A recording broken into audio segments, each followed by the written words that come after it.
بسم الله والصلاة والسلام على رسول الله صلى الله عليه وسلم كحرنا بيرها تي في سياد uga bogato barashada cilmiga beeraha sida ujeedin waxaan ka hadli doonaa maysku waxa waaye waa dalagga labaad ee dunida la beerto ama dalagga labaad ee dunida ugu muhiimsan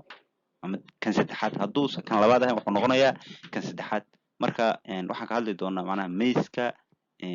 history ahaan muxuu yahay macnaha waxa sheeg muxuu bini aadanka faa'iido u leeyahay qaabkee loo beertaa goormee la beertaa xilliyadee la beertaa anagoo ku salaynayna dalkeena hooyo ee Soomaaliya anagoo ku salaynayna ayaanu ka hadlaynaa barnaamijyadiis muxuu leeyahay macnaha nafaqaadka uu leeyahay oo laga helayo energy-ga uu bini aadanka u leeyahay iyo muhiimadiisa intaba ayaanu ka hadli doonaa marka hadda waxaanu ka bilaabaynaa qaybta taariikhda horta intaan taariikhda u galin maize maxaa waa maize waxa weeye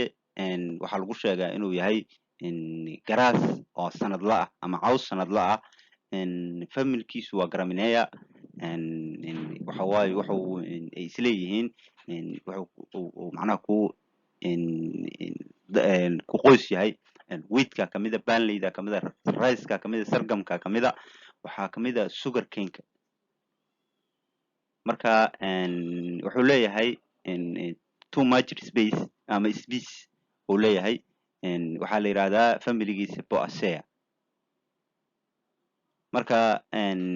intaas waxaan uga gudbaynaa maxay tahay maize maxay tahay yoos cilaaqaad la leeyahay waxaan uga gudbaynaa marka maize-kii marka muuqaal ahaan wuxuu og yahay nooca kan aad u jeedaan oo ah markuu soo saarayo sabuulka uu saarayo iyo sabuulkii oo la gooyay oo dhulka yaala aad halkan ka arkaysaan waxaad arkaysaan sabuulkii oo la gooyay macnaha sabuulkii oo hadda dhalanayo iyo sabuulkii oo la gooyay oo muuqaalkiisii uu ku muuqdo iyo asagoo meel la dhigay oo badan marka intaas baan nooga filan muuqaalkiisa iyo inaan aragno nooca uu yaalo marka history ahaan macnaha maize maxaa weeye taariikhiyan intay kasoo jeedaa waxaa la sheegaa inay Central America kasoo jeedo ama North America gaar ahaan waddanka la yiraahdo Mexico waxaa la xanaanaystay ama la dominate gareeyay 700 ilaa 9,000 oo sano ka hor ayaa la gareeyay marka hore waxay ahayd wild grass ay ahayd waxaa loo aqoon jiray toisenti ama toisenti marka ayadoo grasskaas ah magacaas leh ayaa la xanaaneeyay 7 ilaa 9,000 ka hor kabacdi waxaa laga dhigay marka dalag la isticmaalo oo muhiim ah oo dadku isticmaalaan marka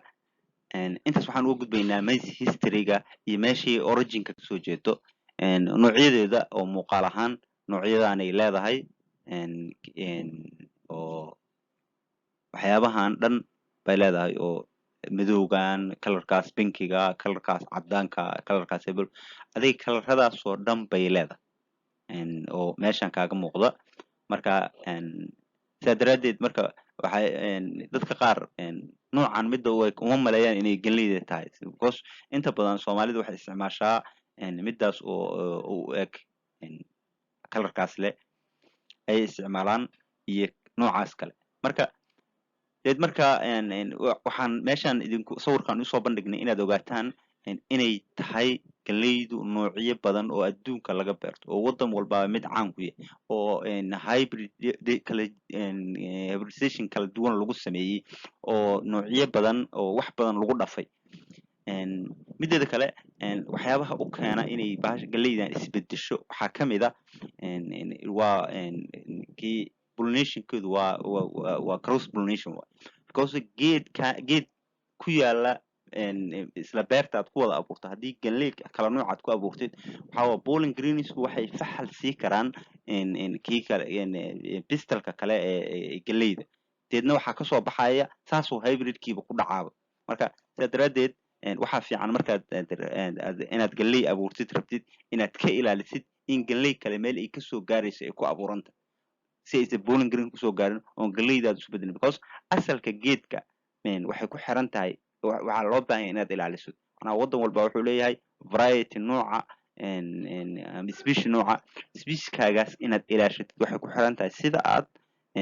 uga ilaaliso because asalkaaga haddii aad weysid waxaa gelay gumaysi aa gelay because dad kale aad asal ka doonanaysa marka waa inaad asalkaaga ilaashataa oo ku kaydsan yahay sida daraaddeed waxa waaye waa muhiim aad ayay muhiim u tahay waddankanagana iminka way ka maqan tahay oo barnaamijkaas maba jiraba hadduu jirana waxa waaye dad yar aa ku kooban marka waan rajaynaynaa in la ilaaliyo waan rajaynaynaa in waxyaaba badan oo wax badan oo u doodaa ay yimaadaan noocyadan waa noocyadii hadda aan idin soo tusaynay waa isla intii sida daraaddeed marka cultural practice qaabkii galleyda loo beerta cultural practice si aad u samaysid galley inaad beeratid horta marka hore waa inaad heshaa beertii ku habboonayd galleydaas lagu beeri lahaa deedna waxaa habboon inaad dhulkii diyaarisid ood u diyaarisid baro iyo falaad iyo drip mid gaartay aad ku beeraysaa waraabyada noocyadeeda kala duwan noocaartay aad ku beertay noocii inaad u diyaarisid kabacdi aad galleydii abuurtid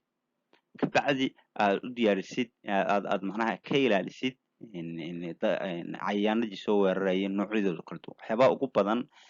soo weeraro ama aadka u weerarsa waxaa kamid a bahalkan la yidhaha stock bororka ama tixirigaasu haddii aada ka ilaalin ooda macnaha ka horteginin wuxuu baabi'inayaa in baaldhoorku soo baxo haddii baaldhoorku soo bixi waayo uu sameyn waayo pollinationkii oo pollen greenskii iyo meesha ay iskula baaba'aan waxawaa automatically meesha kama sugaysid in wax kaaga soo dhashaan waxawaaye deed xoolaha siinaysaa wuxuu noqonayaa bal caadiya isagoon wax qurux badan xataa xoolahaaga wax ku tira ahayn marka taas waa inaad ka ilaalisaa ood ka hortagtaa waxaa la rabaa fal inaad u samaysid tillage ood fashid ood ka ilaaliso cawska because cawsku wuxuu leeyahay waxa la yidhaha alalabathi ama chemicals uu soo daayo uu leeyahay chemicalkaas wuxuu ku dilayaa ama ku baabi'inayaa kii dalagii inuu awood xididkiisu yeesho uu ku sameeyo kii uu ku sameeyo nuugid ama nafaqadii iyo biyihii uu ku nuugo marka wax badan uu ka hortaga marka ilaa uu marka geedku ka awood bato cawska waa inaad cawska ka jartaa uu heer gaaro marka intaas ayaa waxaan kusoo gabagabeyneynaa qaybtii cultural practice-ka annagoo soo koobayna waxaad arkaysaa in lagu sameeyo resolution tillage marka inta badan waxaa laga sameeyaa baashan waxaa laga sameeyaa fuelka ama shidaalka waa laga sameeyaa dhaqaale ahaan saasay u leedahay waxaa lagu sameeyaa waxyaabaha la yidhaha mulching fuelska ama waxaa loo isticmaalaa waxyaabaha lagu daro fuelka waxa waaye consumption ay leedahay oo la isticmaalaa waxa waaye tillage system advantageska marka maxaa kamid a waxaa kamid a in lagu sameeyo bahalkan la yidhahda bahalkan marka dhulkeeda la diyaarinayo lagu sameeyo qalab lagu diyaariyo inta ugu fiican because waxaad diyaarsan kartaa markaad qalab wax ku diyaarinaysid carradiina waxaad uga dhigi kartaa carro fudud ay ka dhigi kartaa qalabku waxa kale oo geedka xididkiisu geli karo waxa kale oo ay ka dhigi kartaa in ay samayso dhul baaxad weyn aad ku diyaarsid because gacan laguma diyaari karo dhul intaa la eg oo dhaqaale intaas la eg laga soo saari karo marka muhiimadda oo ay leedahay waxa waa sheegeen birta wax lagu bilaabo machiniska ayay kamid tahay taasina inta badan galleyda marka la diyaarinayo waxaa loo diyaariyaa line si dhexdeeda loo mari karo waxyaabaha hadda oo badanaa dadka traditionalka ee ku haray waxaa kamid a oo hadda Soomaaliya weli laga isticmaalo in galeydii la firdhiyo waxay noqonaysaa in qaar badan qofka oo daaweyna ama kiisha uu ku istaago wax badan aan la dhex mari karin kii sheeg aad u samey karin xitaa daaweyn badan aad u samey karin marka inta badan waa sababta ay Soomaalidu ugu soo hartay inay balka dhigtaan oo xoolaha siistaan ama adduunka iyadoo la siisto haddana waxa waaye faa'iidooyin badan oo leeyahay oo greenskiisa la isticmaala marka waa jeclaa lahaa in barnaamijkaas laga gudbo wayna wanaagsanaan lahayd waa kana ayadoo grainskii ay sameynayaan kii oo lasoo guray ama kii sheeg lagu sameeyey kii sheeg la findixiyey kii marka maize maxaa loo isticmaalaa marka maize generally waxaa lagu sameeyaa animal feeder loo isticmaalaa oo xoolaha lagu anficiyaa lagu quudiyaa sidoo kale waxaa loo isticmaalaa noocyaal kala duwan oo isticmaala sida in laga sameeyo floorka ama burka waxaa laga sameeyaa baashan la yiraahdo starchiga waxaa laga sameeyaa waxaa la yiraahdo trelliska waxaa laga sameeyaa snakeska ama snackska waxaa laga sameeyaa breakfast cerealska ayaa laga sameeyaa oo inta la dubo dadka ay macnaha ku baashaalaan oo u cunaan inay kii sheeg waqti ku dhumiyaan sida daangadoo kale laga sameeyo wadankan North India waxaa loo isticmaalaa baalkan la yiraahdo chapatiga ayaa laga samaystaa marka oo dhaqan ay u leeyihiin inay chapatigaas ka samaystaan oo mararka qaar oo culture-ka dhex gala marka sida daraadeed waxa waaye in la ogaado inuu wadama gaar dhaqan ka yahay annaga inta badan waxaa dhaqan noo aynana ku samaysano baashan daangada la yiraahdo aan ka samaysano ama soloolka baadiyaha looga yaqaano dhulka lagu dubto iyo iyadoo soloolaho meelahan lagu baalka la yiraahdo daanga oo lagu dubo magaalada lagu dubo la xirxiro labadaasba way jirtaa waxyaabaha aan ka samayno waxaa kaloo la samaysanaa baashan la yiraahdo baashan la yiraahdo amtahaanta loo cuno soorta ayaa laga sameeyaa oo ah baal energy full ah oo ay wanaagsan tahay in la isticmaalo halka briiska iyo waxyaabahan kale laga isticmaali lahayo wadamada kale nooga soo dhoofinayo